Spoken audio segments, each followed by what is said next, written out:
Everyone, and welcome to another edition of WNCL Profiles. This is Dave Van De Pass here with our guest star for the week, a gentleman who is known throughout the entire world as Mr. Piano, and we're delighted to have him back with us on the Norway, Roger Williams. Roger, thanks for coming back.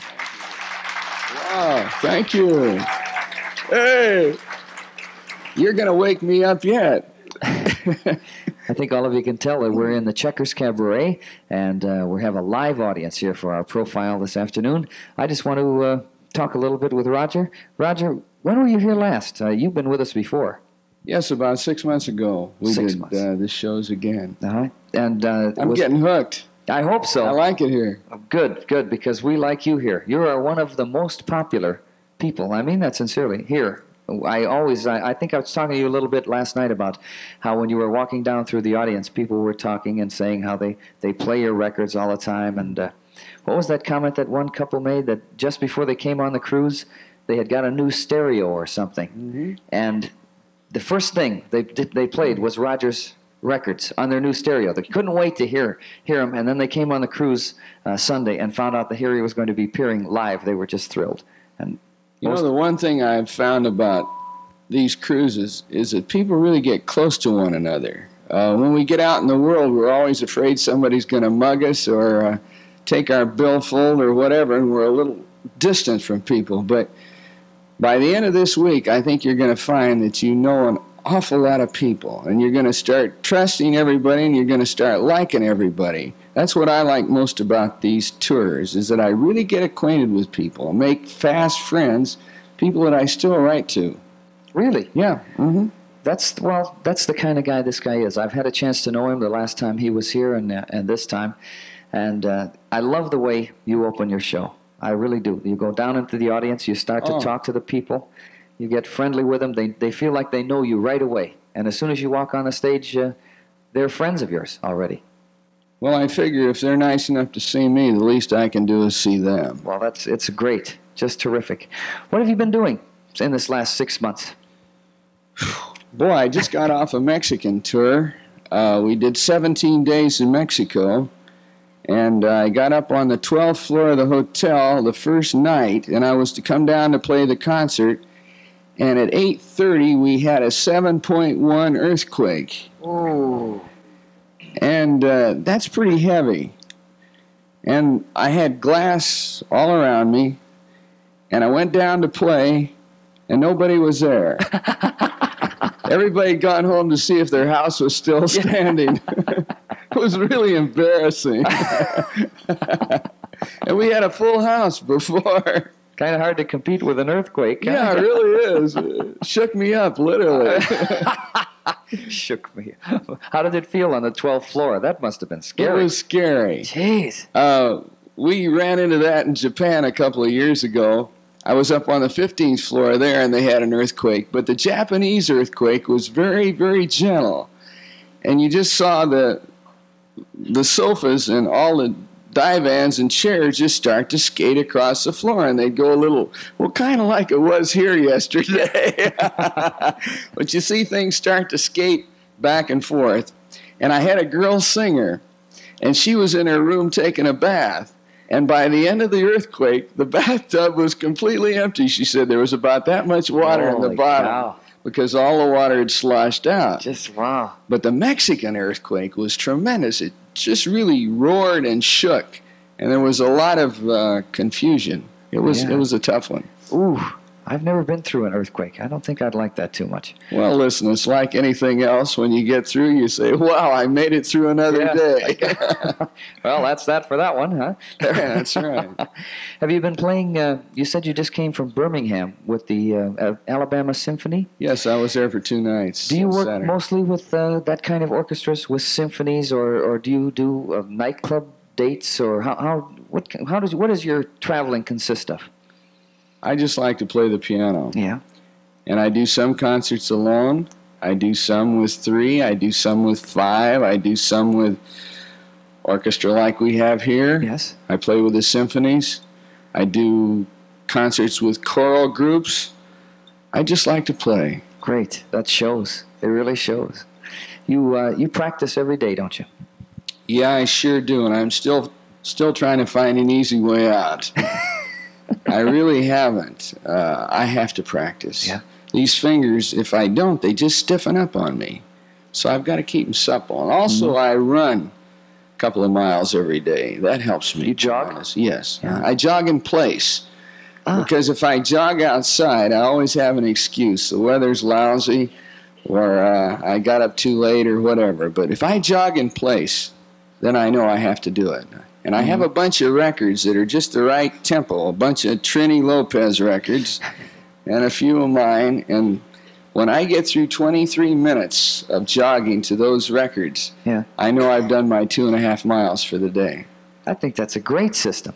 Well, it works for me. Sure. I don't recommend anything to anybody in this life. Honestly, I think the big secret for all of us in life is to find out what works for us.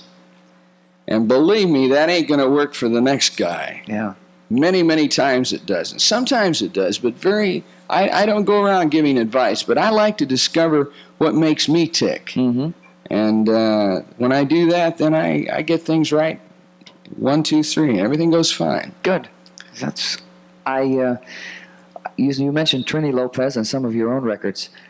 Who do you listen to musically? I mean, who do you respect in the musical field as far as musicians say? Let's say musicians. Well, this sounds so corny, but I really feel the same way about music that I do about food. Tonight I might like lobster. Tomorrow night I want roast beef. I like chicken. I like turkey. I like steaks. And I feel the same way about music. And people say to me, well, why 1 minute can you play so dissonant, and the next minute you'll play something like You Are My Sunshine that's so corny? Yeah. Because there's a place for everything. And I get bored playing Bartok if I play him too long, and I get bored with You Are My Sunshine. Sure. Too much of anything. I just like melodic, good music, and I like dissonant music, but it just depends on what mood I'm in. I see. That's variety is the spice of life. There's no doubt about that. Boy, am I spicy. Raj, where do you come from? Where did you start out? I started out in, actually I was born in Omaha, but I was brought up in Des Moines, Iowa. And believe it or not, one of the thrills of this cruise for me is the fact that my aunt and my uncle are on this cruise with me. And my aunt started to babysit me when I was about, 5, 6 months old. And my uncle, he took me to my first piano lesson. He took me by the hand to my first piano lesson when I was 3 years old. Oh, my. And they were the two people in my life that really knew what I wanted to do even before I did. And I can't tell you what it means to have someone like that. He used to take me for ice cream and hamburgers, and he was such an inspiration. He still is. And so just being on this cruise with them makes it all worth it to me, because I don't get to see them too often. They're in Florida, and I live in California now. Yeah. Well, when you were 3, how did they know that you wanted to play the piano? Did you have a piano at home, or how did you get started and interested in that at all? Well, we were just having lunch down the dining room, and my aunt was saying that she used to put on records, and I would dance to them in perfect time. I'd tiptoe around when I was 2 and 3, and I'd just keep tempo. And she said she knew immediately that I was going to be a musician. I got a grandson that's about a year, 9 months now. And he does the same doggone thing. Really? He just goes crazy around music. And every time I've got a collection of cuckoo clocks in my house, and he calls me Cuckoo. He doesn't call me Grandpa. My manager says that he is an astute judge of character. But he comes over, and we turn those cuckoo clocks on, and they have little music boxes in them. And he dances all over the floor to those. And then he'll go pound on the piano, and I've got an organ in the house, and he plays that, and he's not even 2 years old yet. Oh, wow. You know, I wonder about that in life. We wonder where we come from. Most of us are religious, and most of us question from time to time. But when I see these kids that just naturally start out, I just walked up to the piano and started to play. And I don't know where it came from. It had to come from somewhere. Mm-hmm. I don't know if I believe in reincarnation or not, but I know that most of us inherit specific talents. And I was saying a while ago that I think the most important thing I do in life is trying to find out about me. And I honestly believe that every one of us do one thing probably better than anyone else in the world can do. And I think it's kind of up to us in life to discover what that is. Yeah. And once we do it, and once we don't put it down and say, oh, that's nothing, which I did so many years with my music. I played 13 different instruments and couldn't get very serious about any of them because they came so easy for me. I see. But usually the thing that we do best in life is very easy for us, so we say, gee, that's nothing, I can do it. And then we look at some other guy that has a very specific talent, and we'll look at him and we'll say, oh boy, if I could just do that. And then we spend our life trying to copy him instead of developing what we have. Mm-hmm. And I didn't mean to talk like this all afternoon. You go ahead. No. We're here to talk to you. That's a great philosophy, to know yourself. Well, first. Socrates said it a long time ago, and I think it's probably the two most potent words ever uttered. Know thyself. Know thyself, yes. Mm-hmm. To thine own self be true. There's a no, Shakespeare said that. Yes. Yeah. Uh-huh. That's a great philosophy, an excellent one. Have you got any advice for young musicians that are starting out? What's the status of the business today? Can you recommend highly someone to get into the music business as a musician today? If they want it, and if they want it badly enough, by all means do it. I've got two sayings in life that I live by, and these wouldn't work for you, I'm sure. But one of them is, take what you want out of life, but pay for it. Mm-hmm. If you're willing to pay the price, I think you can get just about what you want, especially in this land of ours. The other saying I have is, compared to what? Yeah.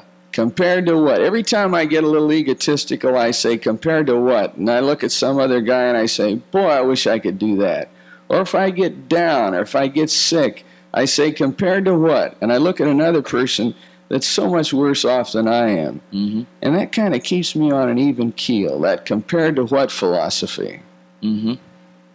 I've never heard anybody like that that's expressed it in exactly that way before. That's so true, though, when you sit down to think of it. Compared to what? That can get you through a whole day so easily. That when you realize that you have it so much better than so many other people. That's right. And when you start to complain that you're working too hard or anything, but then if you stop and look around yourself and say, well, this is the benefits of my labor, and if I work hard, I should have whatever I deserve and what I can pay for, like you say. Get what you want out of your life, and that's right. And so many parents complain about the younger generation. Mm-hmm. I think we should complain about ourselves, because so many of us guys came up the hard way, and we love to say that, how hard we worked and so on, but so many of us really did. And we continually say, hey, I don't want that for my children.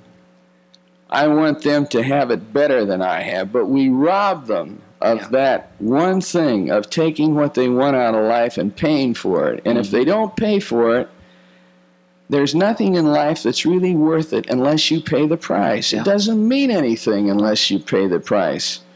What good does a cruise like this do you if you say, I didn't do anything to earn it? Mm-hmm. But if you've worked your life and you know what it costs to come here and you've paid the price, then it's worth it. Yeah. Then you can enjoy it. Thoroughly enjoy it. But a lot of the kids don't have that privilege. They have it all handed to them, and they don't appreciate it, and they don't know where they're going, and it's our fault. Yeah. I think. I understand. Does anybody have any questions for Roger? Let's throw this open here for some questions. If you have a question, just raise your hand. And Denny is walking around right here. There's a question right down in front, gentlemen. I realize there's many good pianists in the world, and I would like to know who you would rate as the top 3 pianists, and if you don't mention Liberace, how would you rate him? If I didn't mention Liberace, I wouldn't rate him.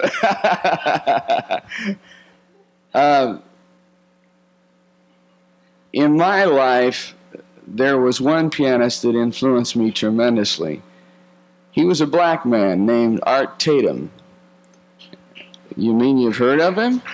A lot of people haven't. He was blind. He was one of the ugliest men I've ever seen in my life. He did nothing but play the piano, but he had a genius that yet we have not really come to appreciate. I think he's tremendous. It's hard for me to rate pianists for many reasons. All of them do one thing especially well. Now, how are you going to rate painters? Are you going to look at a Van Gogh and try and compare him with a Michelangelo? They both did their thing. Now, you mentioned Liberace. He does his thing. He's a great showman. I think it's unfortunate that he doesn't practice more, because he could have been really a great pianist, but he doesn't practice. He's into showmanship. I love Horowitz, but I don't think he plays with half the heart that a Rubinstein plays with. But then again, Rubinstein doesn't have half the technique that a Horowitz does. So it's hard for me to actually say, this is my favorite pianist. I'll say, I like this man for this reason. I like this man for that reason. I mentioned a man called Tatum. He was the greatest arranger that ever lived, but he was a lousy composer. The things he composed are really pretty trite. But when he sat down and started to improvise on a song, no one has ever done it as well, I don't believe. I hope that answered your question. Beautiful. Anybody else? Questions? While we're waiting for Denny to get around to the different question, have you got any new albums to come out? You've been cutting it? Yes, I just made a new album for K-Tel called An Evening with Roger Williams. Last week they released my Christmas album. I just made a classical album that will be released right after the first of the year, and then I'm doing a two-pocket album that will be out the end of February. So I'm busy. You are busy. Are you ever home? Once in a while. Yeah. Denny Take what you want out of life. Yeah, that's pay for it. Denny has another question back here. Yeah. In your opinion, is it necessary for a jazz pianist to study classical music first, or are there any shortcuts where he can go right into jazz? Boy, that's a hard question, because some of your greatest jazz pianists, people like Oscar Peterson, Andre Previn, they have had extensive studies in the classical field. There was a pianist by the name of Errol Garner that died a few years ago that wrote Misty. He couldn't read music. He never took a lesson in his life. I say that it's definitely an advantage to take classical music and have a classical background, because, boy, it really gives you a range. I mean, when you sit down, why, you can draw on so many different composers. But Errol Garner just played like Errol Garner, and he didn't have to play like anybody else. That was his thing. All right, another question right here. At what age and when did you start playing professionally? Well, that's a hard question, too, because when you say professionally, I figure I was kind of professional since I can remember. My dad's a preacher, or he was. He died this last year. And I was playing the organ in church when I had to stand up and walk up and down the pedals because I couldn't reach them. That was kind of professional. Maybe some of the people that listened would disagree. But I'll tell you, that was good background for me, because in the afternoon, I'd be playing for a funeral, and he had a big church. It's like, well, 4,000 or 5,000 members at the end. And I'd know these people that had died. And I'd really get torn up. I remember I used to sit at the organ bench and pinch myself to keep from crying because it really touched me. And then at 6 o'clock tonight, I'd have a wedding. And I'd see two kids come together for the happiest times of their life, perhaps. And and I saw so many things. And then there'd be a baptism or a christening. And I saw really life in the church. Now, there's disadvantages from being a PK too, because everybody looked at me and I was supposed to be a model child. And that's tough. There's nothing tougher than that, believe me, especially from the other kids. But fortunately, before my dad was a preacher, he was a fighter. He was a boxer. And he had a pair of gloves on me ever since I can remember. So when the going got tough, I took a couple of pokes at a few guys, and it really helped. And he was understanding enough to go and apologize to their parents. Yeah, another question? Denny, go ahead. Okay, I have two quick ones. Have you ever heard of a pianist by the name of Augustine Onyevis? Augustine Onyevis. Augustine? No, I'm sorry. Okay. He's a very close friend of ours, a fine pianist, and I wondered what your professional opinion was of him. The next quick thing I want to say is... Where is he from? He's been living in Brussels. He is now giving concerts in Carnegie Hall and Lincoln Center and all over the world. He's played all over the world. He's a very fine pianist. It's Davis? D-A-V-I? No, Augustine. Oh, Augustine. Onyevis. Onyevis. All right, He's a Mexican. His mother is a concert pianist, Mexican background. His father's Spanish background. He was born in this country. He's a very, very fine pianist. I think you would enjoy his music. I was anxious to hear your opinion. But I wanted to say last night your program was marvelous. It was very innovative, very creative. I loved it. What I love about it is that you love what you're doing. And it shows with everything you do, every moment on that stage. Your face just shows that I love being here. I love what I'm doing. I love all these people. I think you have projected that. Your presentation is absolutely marvelous.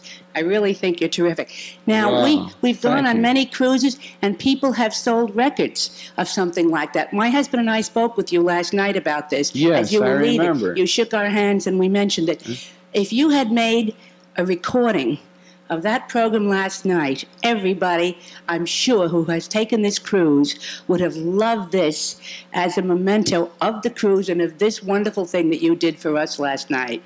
Isn't that true? Thank you. Thank you. We'll have Make to a look lot of into money that. on it, and we'd have a lot of fun with it and enjoy it very much. Well, Something to thank you. think You're about. a sweetheart. So are you. You know, you said I liked it. This is what knocked me out about Dave last night. He'd worked all day, and he comes by my cabin and gets me and takes me up there.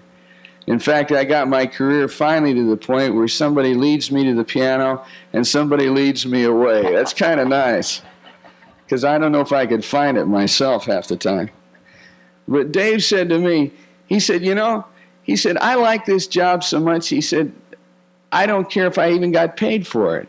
And I said, well, with that attitude, I said, you're going to end up head of this whole line. He said, I don't want that. He said, I'm really happy doing what I do. The men loved you. You could see it, Well, and it's a thank tribute to you, both as a performer and as a person, really. Thank you, dear. I couldn't agree more. I agree with her totally. I really do. Any other questions out there, Denny? We got one over by the door here. While we're waiting for Denny to get that mic over there, let me ask you, where are you going to be from here? Are you going any place in particular? Maybe some of the folks can look forward to having you in their town. What? I don't have my schedule. Mr. Crammy has it. I know that I'm going home for Christmas, which will be nice. Yeah. I have to do some recording, that 2-pocket album that I talked about. Uh-huh. Then I'm going back to Mexico. Believe it or not, they're planning another earthquake. We didn't know we were going to do it, but they invited us back already, so I'm going to do that some more. Wonderful. Did you ever get a chance to make up that concert that you missed because of the earthquake, or did you have to just cancel that whole We thing? just canceled it. You had to. Played one later on at night, Yeah. and some of them came back, but people were really shook. Oh, jeez. Go ahead, Denny. Hi, Roger. Hi. I noticed when you play a piano, you play it so easily. It seems like it comes so easily to you. I was one of the hardest selections you ever had to play, and everybody has a stumper. Which one did you have? What's the hardest piece that I play? What was your stumper? Everybody has one they stumble or stump over. What was your hardest that you thought of or can think of? I think the hardest thing I had to do for a long time, believe it or not, was play some of the classics, especially Bach. I was brought up in the church, and Bach was like God. And I had such a fear of him that every time I'd sit down to play, well, I'd louse it up. And Bach isn't that hard. We get so serious about things in life sometimes. We just attach undue importance to certain things. And I did that with the composer Bach, which is really crazy because I love his music now and play a great deal of it. But that hung me up for a long time. Just the fact that I was playing Johann Sebastian Bach, that was a big deal. So finally, just to get over that, I happen to have a degree in engineering. I built a little piano out of plastic, and the piano lit up and played by itself. I used to have it in my act, in fact. It was real cute. And I called him Sebastian, and I said he was a chip off the old Bach. And that kind of loosened things up a little for me. And we used to play Bach fugues together. He'd play one part and I'd play the other. Yeah. We've got time for one more question. What happened? What happened to the piano? What happened, Sebastian? You want to know? Okay, I'll tell you. I played Constitution Hall one night. That was when Eisenhower was president and Nixon was vice president. And half of Congress was there. And I brought Sebastian out on the stage. And always I'd say, "How are you tonight, Sebastian?" And he'd light up and he'd say, "I can do anything better than you can." Well, 20 minutes later, I was still saying, "How are you tonight, Sebastian?" Which only goes to show that I am a lousy engineer. And I retired him that night. And I still play him for the kids. They love him. But I've never used him professionally. And let's just say I'm chicken. But I'll tell you, it was scary that night because there were a lot of very important people there, and I just couldn't get him to work. And I had all the works in the piano bench. And I had an extra pedal on the piano. And when I'd push that pedal, why, Sebastian would then start to work. And I was sitting there pushing the pedal, and I smelled this smoke coming out of the bench. I made an old man out of me right there. All right, time for one more question back here. Denny's got a gentleman right back there. Would you know anything about a cousin of mine by the name of Malcolm Frazier? Oh, yes. That pianist I know very well. An amazing pianist. One of the greatest technical pianists that there... This man is brilliant. If you ever have a chance to hear him, please listen to him. Malcolm Frazier. Yes, he'll just knock your socks off when you hear him. Thank you very much. Tremendous musician. Your cousin. Great. Well, this lady, I don't think I could wrap up an interview any better except by quoting her words and saying that you are obviously just enjoying yourself so much up there, and it shows on the stage. And I think besides the fabulous music that you put out, you as a person contribute so much to that entertainment of the rest of us in there, and make it so much more enjoyable just by your own personality and your own self. And I appreciate that in you, and I want to invite you to come back to the Norway anytime. Next week, if you can stay, that would be fine with me. But thank you very much for being with us, Roger, and I appreciate everything again. And thank you, folks, very kindly for being with us here. Thank you. Welcome.